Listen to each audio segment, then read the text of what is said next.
의사로 일한 세월 동안 저는 그런 크기를 본 적이 없습니다. 너무 커서 모든 의학 이론이 무너질 정도였죠. 하지만 저를 더 놀라게 한 건 그것이 완벽하게 맞아떨어졌다는 사실이었습니다. 마치 그렇게 태어난 것처럼요. 저는 비뇨기과 원장 서윤입니다. 처음 그 남자를 진료했을 때 단순히 교과서에서나 볼 법한 희귀한 사례라고 생각했습니다.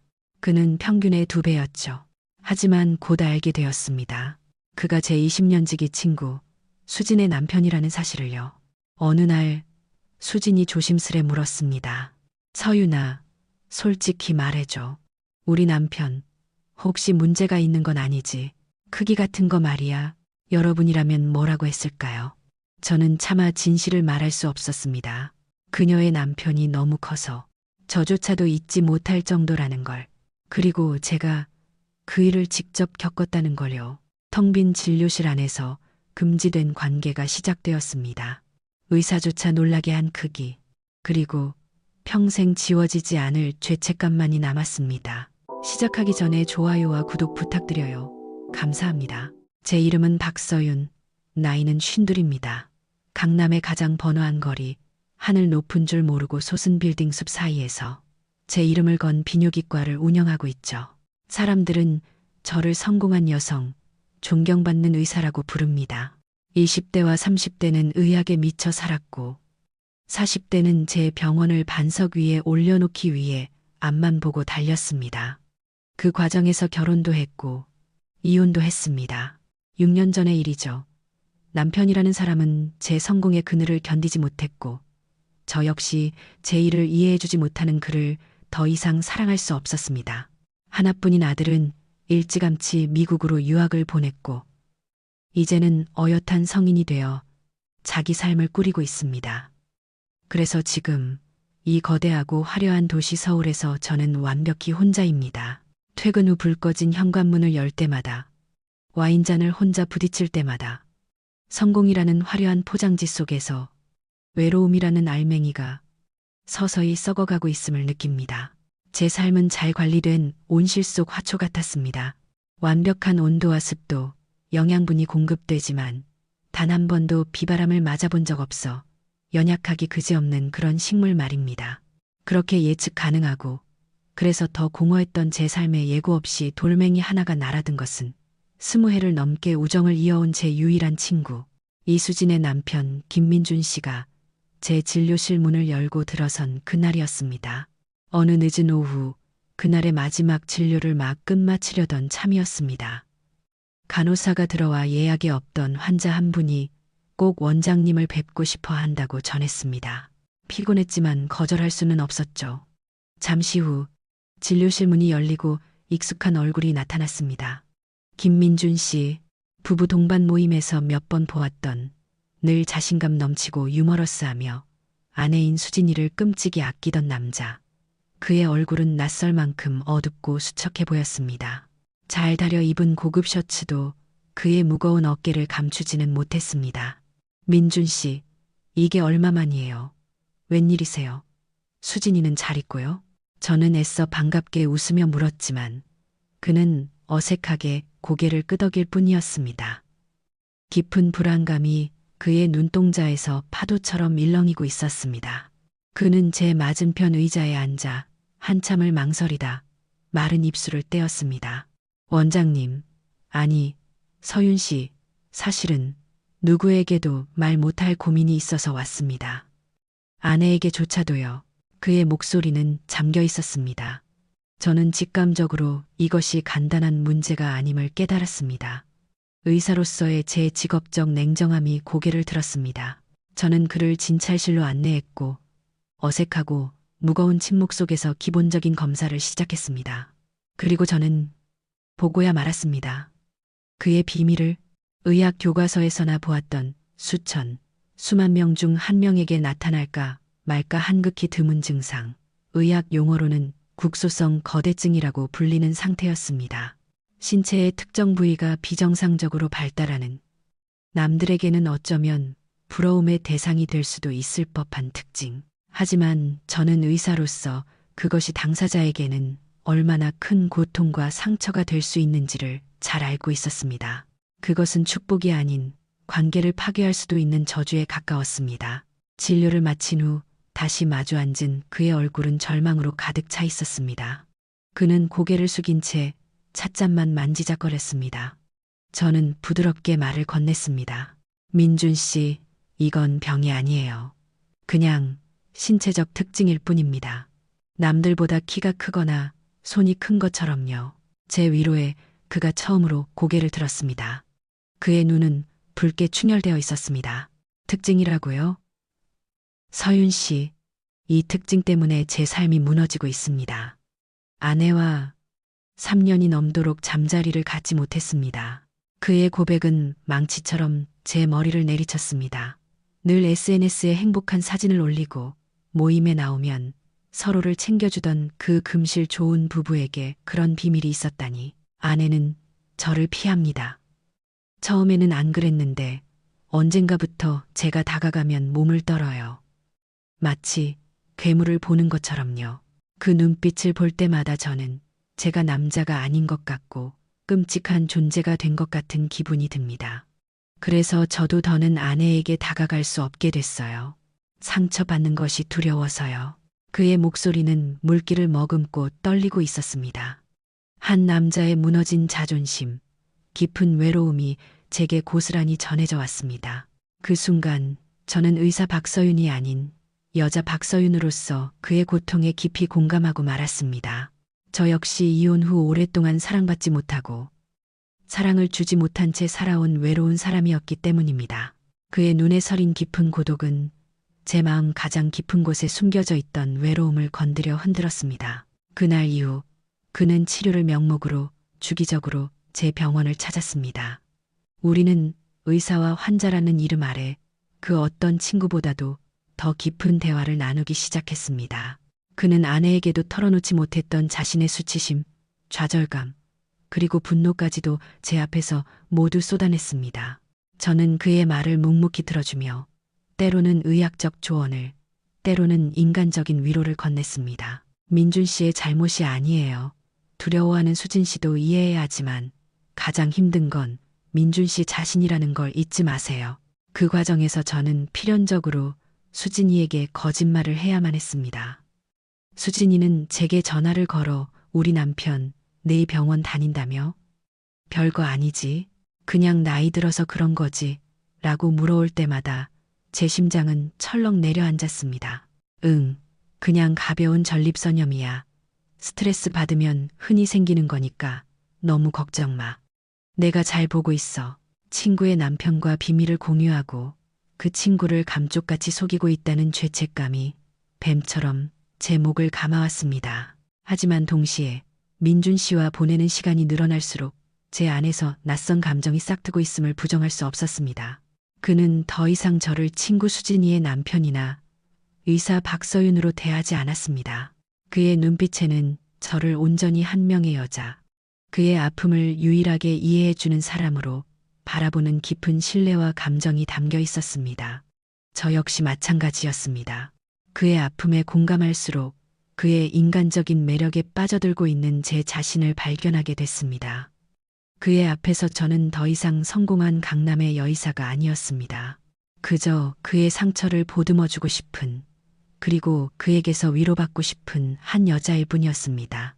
이 감정은 위험했습니다. 넘어서는 안 될 선이라는 것을 머리로는 수없이 경고했지만 제 심장은 이미 고장난 나침반처럼 그를 향해서만 미친 듯이 떨리고 있었습니다. 운명의 그날은 비가 몹시 내리는 금요일 밤이었습니다. 마지막 환자까지 모두 돌려보내고 텅 빈 병원에 혼자 남아 차트를 정리하고 있었습니다.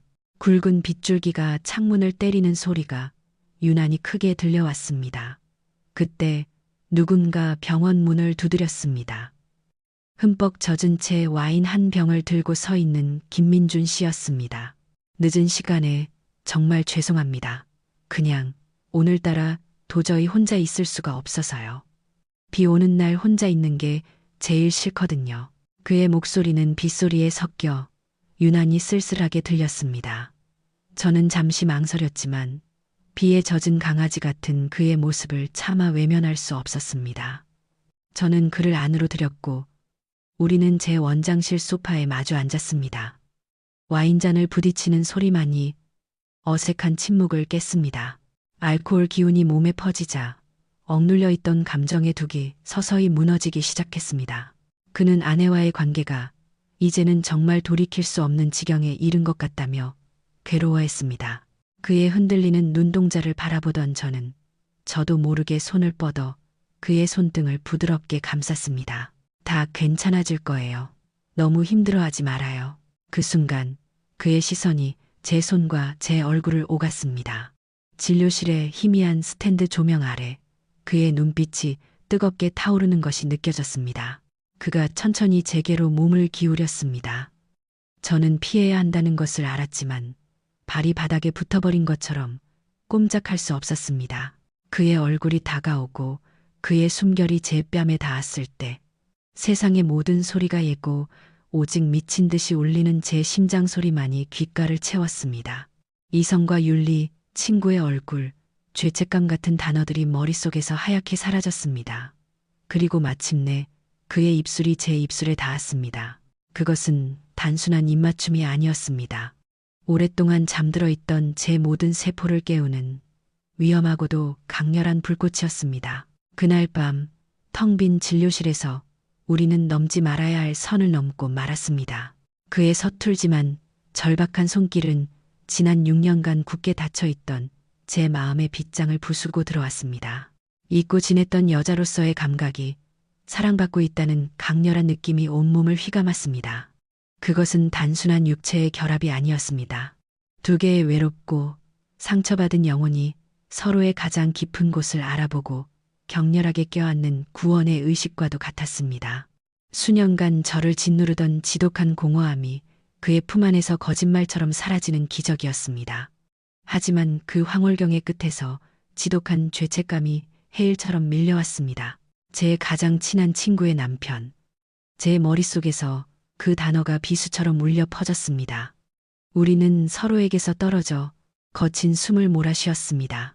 그의 눈에도 저와 같은 혼란과 죄책감, 그리고 주체할 수 없는 열정이 뒤섞여 있었습니다. 서윤 씨, 내가 대체 무슨 짓을... 그가 읊조렸지만 저는 그의 입술 위로 제 손가락을 가져가 말을 막았습니다. 이미 엎질러진 물이었습니다. 후회하기엔 너무 늦었고 너무나도 달콤했습니다. 다음 날 아침, 저는 제 병원 원장실의 간이 침대에서 눈을 떴습니다. 옆자리는 비어 있었습니다. 간밤의 일이 한여름 밤의 꿈이었던 것처럼 그는 흔적도 없이 사라져 있었습니다. 하지만 공기 중에 희미하게 남은 그의 채취와 온몸을 감싸는 나른한 통증은 그것이 생생한 현실이었음을 끊임없이 상기시켰습니다. 저는 샤워기 아래에서 밤새 일어난 일들을 몇 번이고 되감아 보았습니다. 거울 속에는 낯선 여자가 서 있었습니다. 친구의 남편과 하룻밤을 보낸 욕망의 눈이 먼 배신자. 수진이의 해맑은 얼굴이 떠올랐습니다. 20년간 제 모든 비밀을 공유하고 기쁨과 슬픔을 함께 나눈 단 한 명의 친구. 그런 친구의 심장에 제가 칼을 꽂은 것입니다. 구역질이 치밀어 올랐습니다. 바로 그때 악마의 장난처럼 휴대폰이 울렸습니다. 화면에 뜬 이수진이라는 이름의 심장이 바닥으로 곤두박질 치는 것 같았습니다. 저는 몇 번이나 심호흡을 한 후에야 겨우 통화 버튼을 누를 수 있었습니다. 여보세요, 수진아. 서윤아. 좋은 아침. 목소리가 왜 그래? 아직 잠 덜 깼어? 친구의 명랑한 목소리가 스피커를 통해 흘러나오자 저는 숨이 턱 막혔습니다. 아, 응. 어제 좀 피곤했나 봐. 무슨 일이야? 무슨 일은 오늘 주말이잖아. 저녁에 우리 집으로 와서 같이 밥 먹자. 남편도 오늘 일찍 들어온다고 했거든. 너 좋아하는 와인도 사놨어. 그 순간 저는 세상이 무너지는 것 같은 기분이었습니다. 두 사람을 한자리에서 마주할 자신이 없었습니다. 저는 당장이라도 무릎 꿇고 모든 것을 고백하고 싶었지만 차마 그럴 수 없었습니다. 어쩌지, 오늘은 좀 힘들 것 같아. 병원에 급하게 처리할 일이 좀 생겨서 정말 미안해. 저는 또다시 비겁한 거짓말을 내뱉었습니다. 전화를 끊고 나서 저는 소파에 주저앉아 한참 동안 움직일 수 없었습니다. 죄책감과 자기 혐오, 그리고 그를 향한 통제할 수 없는 끌림. 이 모든 감정이 뒤섞여 저를 깊고 어두운 수렁 속으로 끌어당기고 있었습니다. 이 이야기를 들으시면서 어떤 생각을 하고 계신가요? 친구를 배신한 저를 향한 비난, 혹은 금지된 사랑에 빠진 두 남녀를 향한 연민, 그 어떤 것이라도 좋습니다. 댓글로 여러분의 생각을 남겨주세요. 지금 여러분의 감정이 어떤지 정말 궁금하네요. 그 후 며칠간 저는 의식적으로 민준 씨를 피했습니다. 그의 진료 예약은 다른 의사에게 넘겼고 그의 전화와 문자에도 답하지 않았습니다. 이것은 미친 짓이다. 여기서 멈춰야만 한다. 스스로에게 수없이 되뇌었습니다. 하지만 그는 집요했습니다. 며칠 후 퇴근길, 그는 병원 주차장에서 저를 기다리고 있었습니다. 어둠 속에서 그의 차 헤드라이트가 켜지는 순간 저는 도망칠 수 없다는 것을 깨달았습니다. 얘기 좀 해요. 서윤 씨, 제발. 그의 목소리는 애처로웠습니다. 우리는 한적한 강변도로에 차를 세웠습니다. 그는 제 눈을 똑바로 바라보며 말했습니다. 그날 밤일, 저는 후회하지 않아요. 아니, 후회할 수가 없어요. 서윤 씨 덕분에 내가 지난 몇 년간 잃어버렸던 걸 되찾은 기분이었으니까요. 내가 여전히 남자라는 걸, 사랑받을 수 있는 존재라는 걸 느끼게 해줬어요. 그의 솔직한 고백에 애써 닫아두려 했던 제 심장이 다시 세차게 뛰기 시작했습니다. 하지만 이건 아니에요, 민준 씨. 우리는 수진이를 배신한 거예요. 우리는 죄인이라고요. 우리 관계가 죄라면 나와 수진이의 관계는 이미 오래전에 사형 선고를 받은 거나 마찬가지예요. 우리는 그냥 서로의 무덤을 파헤치지 않고 있었을 뿐입니다. 서윤 씨는 그걸 깨닫게 해준 사람이고요. 그의 말은 잔인했지만 틀리지 않았습니다. 하지만 그렇다고 해서 우리의 관계가 정당화될 수는 없었습니다. 저는 고개를 저었습니다. 안 돼요. 우린 여기서 멈춰야 해요.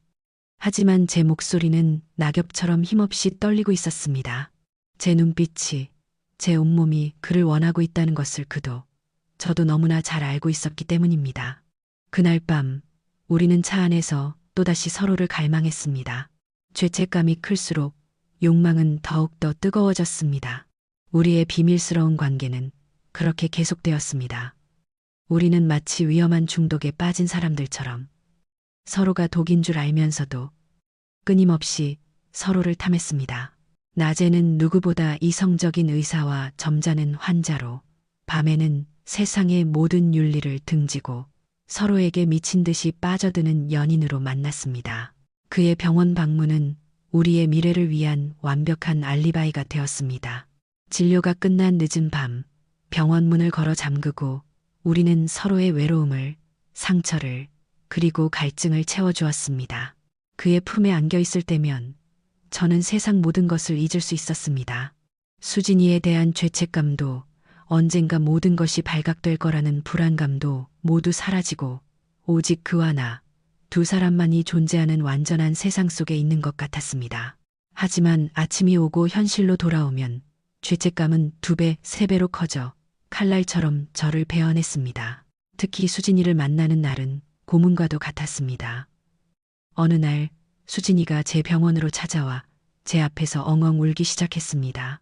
서윤아, 나 너무 힘들어. 아무래도 남편한테 다른 여자가 생긴 것 같아. 그녀의 말 한마디가 제 심장을 꿰뚫는 것 같았습니다. 요즘 부쩍 외박도 잦고 나한테 뭔가 숨기는 게 분명해. 얼마 전엔 셔츠에서 낯선 향수 냄새도 났어. 나 어떡하면 좋아? 수진이가 의심하는 그 여자가 바로 저라는 사실을 저는 차마 말할 수 없었습니다. 저는 아무것도 모르는 척, 세상에서 가장 다정한 친구인 척, 그녀를 끌어안고 등을 토닥였습니다. 아닐 거야. 네가 너무 예민해서 그래. 민준 씨가 어떤 사람인데 바람을 피우겠어. 아마 회사 일이 힘들어서 그럴 거야. 스스로의 위선에 구역질이 났지만 멈출 수가 없었습니다. 저는 이미 너무 멀리 와버렸습니다. 그날 밤 저는 민준 씨에게 울며 말했습니다. 이제 정말 끝내야 해요. 수진이가 다 눈치채기 시작했어요. 더 이상은 못하겠어요. 이러다 우리 다 같이 죽어요. 그는 말없이 저를 가만히 끌어안아 주었습니다. 알아요. 나도 알아. 하지만 당신 없이 다시 예전으로 돌아갈 자신이 없어. 서윤 씨, 조금만 더 시간을 줘요. 내가 다 정리할게요. 그의 품은 너무나도 따뜻했고 저는 또다시 그 약속을 믿어버리고 말았습니다. 시간이 흐를수록 수진이의 의심은 확신으로 변해갔고 부부 사이의 갈등은 극에 달했습니다. 그리고 마침내 민준 씨는 결심을 굳힌 듯 했습니다. 어느 주말 그가 제게 전화를 걸어왔습니다. 주말에 시간 좀 내줘요. 아무도 없는 곳으로 가서 우리 둘이서만 하루를 보내고 싶어요. 그리고 중요한 할 얘기도 있고요. 그의 목소리에는 전과 다른 비장함이 서려 있었습니다.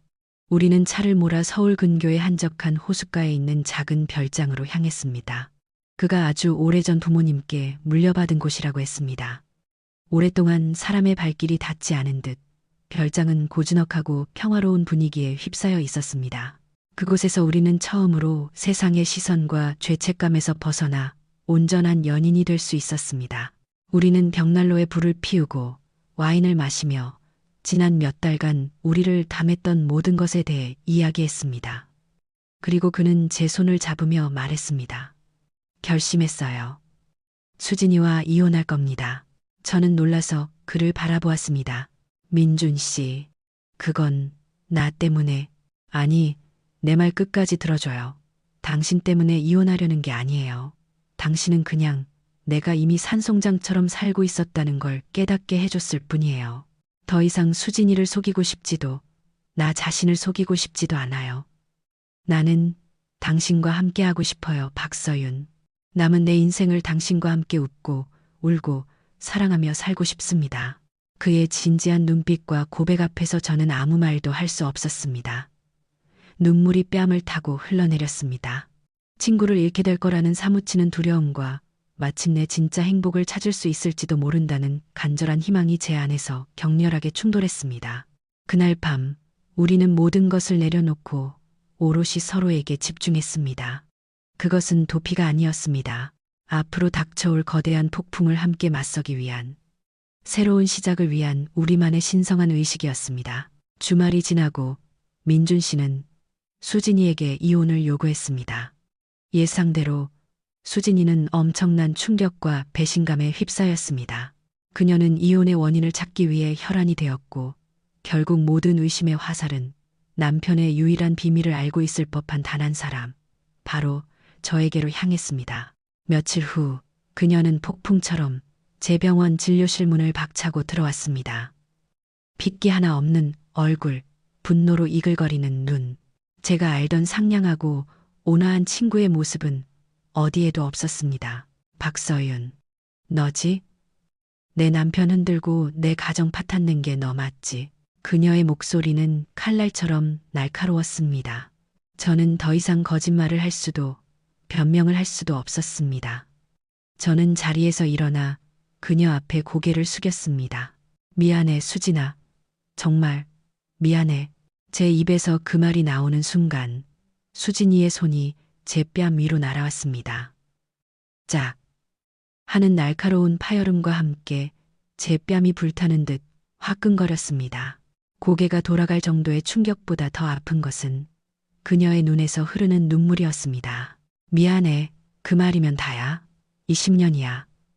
우리가 바보같이 웃고 울면서 함께 보낸 세월이 20년이라고. 그런데 어떻게 네가 내 단 하나뿐인 친구라고 믿었던 네가 나한테 이럴 수 있어. 그녀는 절규하며 제 어깨를 마구 때렸습니다. 저는 아무런 저항도 하지 못한 채 그저 그녀의 분노를 온몸으로 받아냈습니다. 그녀의 절규는 제 가슴을 갈기갈기 찢어 놓았습니다. 저는 차마 고개를 들지 못한 채 모든 것을 털어놓았습니다. 민준 씨의 아픔, 그를 위로하다가 시작된 감정, 그리고 우리의 금지된 사랑까지. 제 고백을 듣는 동안 수진이의 얼굴에서 분노는 서서히 사라지고 그 자리에는 깊은 절망과 허탈감이 자리 잡았습니다. 그녀는 한참 동안 말이 없다가 텅 빈 목소리로 마지막 말을 남겼습니다. 나가. 내 인생에서 당장 꺼져버려. 다시는 내 눈앞에 나타나지 마. 그것이 우리의 20년 우정의 비참한 끝이었습니다. 그 후 몇 달은 지옥과도 같았습니다.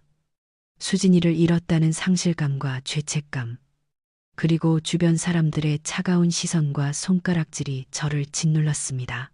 병원에는 원장이 친구 남편과 바람이 나 가정을 파탄냈다는 흉흉한 소문이 파다하게 퍼졌습니다. 평생 쌓아 올린 명예와 평판이 하루아침에 무너져 내렸습니다. 하지만 제 곁에는 민준 씨가 있었습니다. 그는 묵묵히 제 옆을 지키며 모든 비난의 화살을 대신 맞아주었습니다. 그는 수진이와 최대한 원만하게 이혼 절차를 마무리했고 저를 세상의 손가락질로부터 보호하기 위해 최선을 다했습니다. 우리는 마치 망망대해에 떠있는 작은 돛담배처럼 서로에게 의지하며 거친 풍랑을 견뎌냈습니다. 우리의 사랑은 세상의 축복을 받지는 못했지만 그 어떤 사랑보다도 진실하고 단단해졌습니다. 시간이 약이라는 말처럼 모든 것을 핥히고 지나간 폭풍도 서서히 잦아들었습니다. 우리는 강남을 떠나 서울의 한적한 동네의 작은 아파트를 얻어 함께 살기 시작했습니다. 퇴근 후 더 이상 텅 빈 집으로 돌아가지 않아도 된다는 사실이 얼마나 큰 위안이 되는지 저는 그때 처음으로 알았습니다. 우리는 평범한 연인들처럼 함께 장을 보고 저녁을 차려 먹고 주말에는 소파에 나란히 누워 영화를 보고 서로의 지친 하루를 토닥여주며 소소한 행복을 쌓아갔습니다. 물론 문득문득 수진이에 대한 미안함에 가슴이 아려올 때도 있었습니다. 하지만 저는 제가 선택한 삶에 후회하지 않기로 했습니다. 이기적이라고 파렴치하다고 손가락질 받을지라도 저는 제 감정에 솔직했고 제 행복을 위해 평생 처음으로 용기를 냈습니다. 계절이 두어 번 바뀌었을 무렵 정말 기적 같은 일이 일어났습니다. 모르는 번호로 전화가 걸려왔고 수화기 너머에서는 너무나도 익숙한 목소리가 들려왔습니다. 수진이었습니다. 그녀는 예전보다 한결 차분해진 목소리로 딱 한 번만 만나자고 했습니다. 우리는 처음 만났던 대학 시절 캠퍼스 앞 작은 카페, 우리가 늘 앉던 그 창가 자리에 마주 앉았습니다. 어색한 침묵이 길게 흘렀습니다. 먼저 입을 연 것은 수진이었습니다. 그동안 잘 지냈어? 응, 너는 잘 지내. 나도 뭐 그냥 살아. 처음엔 네가 죽도록 미웠어. 세상의 모든 저주를 퍼붓고 싶을 만큼. 그런데 시간이 지나고 혼자 생각할 시간이 많아지니까 조금씩 알게 되더라. 우리 결혼은 이미 오래전에 속이 다 썩어 문드러져 있었다는 거. 그 사람이 아니었어도 네가 아니었어도 우리는 언젠가 이렇게 됐을 거라는 걸. 그녀는 저를 똑바로 바라보며 말했습니다. 그녀의 눈에는 더 이상 분노나 증오가 없었습니다. 그저 깊은 슬픔과 체념이 담겨 있었습니다. 널 완전히 용서한 건 아니야. 아마 평생 못할지도 몰라. 우린 다시 예전처럼 친구가 될 수는 없겠지. 하지만 더 이상 널 미워하면서 내 인생을 낭비하고 싶지 않아. 그게 결국 나를 위한 길이기도 하니까. 그리고 그녀는 자리에서 일어나며 나지막이 덧붙였습니다. 행복해라 박서윤. 정말로 행복해야 해. 수진이의 그 마지막 말을 끝으로 제 길고 아팠던 사랑 이야기도 진짜 끝을 맺었습니다. 저는 값비싼 대가를 치르고 사랑을 얻었습니다. 20년 지기 친구를 잃었고 평생의 명예에 흠집을 냈습니다. 하지만 저는 제 인생에서 처음으로 타인의 시선이 아닌 제 자신의 행복을 위해 온전히 저를 던졌습니다. 지금 제 옆에는 저의 모든 상처와 아픔까지도 사랑해주고 저를 온전히 이해해주는 단 한 사람이 있습니다. 우리는 서로의 가장 깊은 상처를 보듬어주며 하루하루를 감사하고 소중하게 살아가고 있습니다. 50이 넘은 나이에 기적처럼 찾아온 이 사랑이 제 인생의 마지막 사랑이 될 것이라고 저는 감히 믿습니다. 제 이야기가 어떻게 들리셨나요? 저의 선택에 공감하시나요? 혹은 여전히 비난하고 싶으신가요? 여러분의 솔직한 생각을 댓글로 남겨주세요. 그리고 제 이야기가 여러분의 마음에 조금이라도 와닿았다면 좋아요와 구독으로 응원 부탁드립니다. 여러분의 관심과 응원이 저에게는 앞으로 살아갈 큰 힘이 될 겁니다. 감사합니다.